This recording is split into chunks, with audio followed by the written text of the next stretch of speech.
দুখন দেশ দুজন ছুপাৰষ্টাৰৰ ৰহস্যজনক মৃত্যু দুইজন ছুপাৰষ্টাৰৰ বাবে কান্দিছে দুখন দেশৰ লক্ষজনে হয় আপুনি ঠিকই শুনিছে এজন আপুনি জুবিন গাৰ্গ গম পায় কিন্তু আনজন উ মেংলং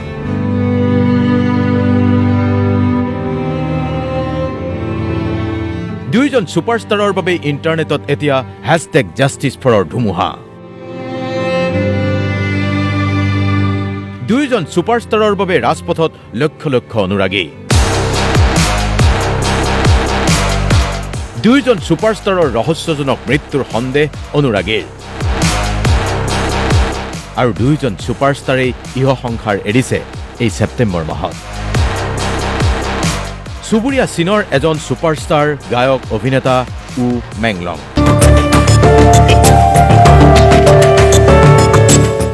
জুবিন গাৰ্গৰ দৰে চুবুৰীয়া চীনত উ মেংলঙৰ বাবে শোকৰ বন্যা বৈছে ৰাজপথলৈ ওলাই আহিছে হাজাৰ হাজাৰ লক্ষ লক্ষ লোক উ মেংলঙৰ বাবে জাষ্টিছ বিচাৰি জাষ্টিছ ফৰ উ মেংলং শ্লোগান দিছে লক্ষজনে কিন্তু উ মেংলং কেনেকৈ মৃত্যুমুখত পৰিছে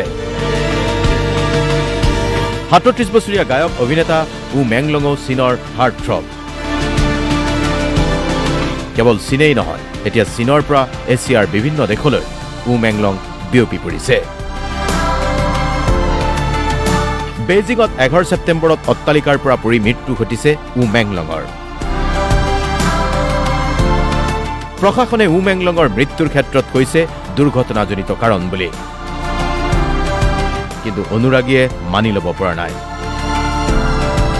জুবিন গাৰ্গৰ মৃত্যুত যিদৰে কনস্পিৰেচি থিয়ৰী ওলাইছে ঠিক একেদৰে উ মেংলঙৰ মৃত্যুৰ ঘটনাক লৈ চিচিটিভি ফুটেজৰ আধাৰত এয়া এক হত্যাৰ ঘটনা বুলি দাবী কৰি উ মেংলঙৰ বাবে ন্যায়ৰ দাবী তুলিছে অনুৰাগীয়ে উ মেংলঙেও মৃত্যুৰ আগদিনা হোটেলত সুৰাপান কৰিছিল খাদ্য গ্ৰহণ কৰিছিল সুৰাপান কৰি জিৰণি লৈছিল হোটেলৰ এটা কোঠাত আৰু তাৰ পিছতেই ১৮ মহলীয়া অট্টালিকাৰ পৰা পৰি উ মেংলং মৃত্যু হোৱাৰ খবৰ আহিছে উ মেংলঙৰ মৃত্যুৰ পিছতেই অনুৰাগীয়ে উ মেংলঙৰ ফটোত শ্ৰদ্ধাঞ্জলি নিবেদন কৰিছে ঠিক জুবিন গাৰ্গৰ দৰে জুবিন গাৰ্গৰ মৃত্যু ঘটিছিল ১৯ ছেপ্টেম্বৰত ছিংগাপুৰত আৰু এই ঘটনাও প্ৰাৰম্ভিক দৃষ্টিত দুৰ্ঘটনাজনিত মৃত্যু বুলি ক'লেও অনুৰাগীয়ে যিদৰে এই ঘটনাক হত্যাকাণ্ড বুলিয়ে বিশ্বাস কৰে উ মেংলঙৰ ক্ষেত্ৰতো একেই ঘটনা সংঘটিত হৈছে উ মেংলঙৰ মৃত্যুকো হত্যাৰ ঘটনা বুলি জাষ্টিছ ফৰ উ মেংলং শ্লোগানেৰে এতিয়া ছচিয়েল মিডিয়া ভৰাই পেলাইছে অনুৰাগীসকলে দুজন ছুপাৰষ্টাৰ দুখন দেশৰ ইমান সাংঘাতিক মিল কেনেকৈ হ'ব পাৰে মৃত্যুৰ ঘটনাৰ ক্ষেত্ৰত ই কাকতলীয় নে আছে কোনো সংযোগ দুই ছুপাৰষ্টাৰৰ ৰিপৰ্ট DY 365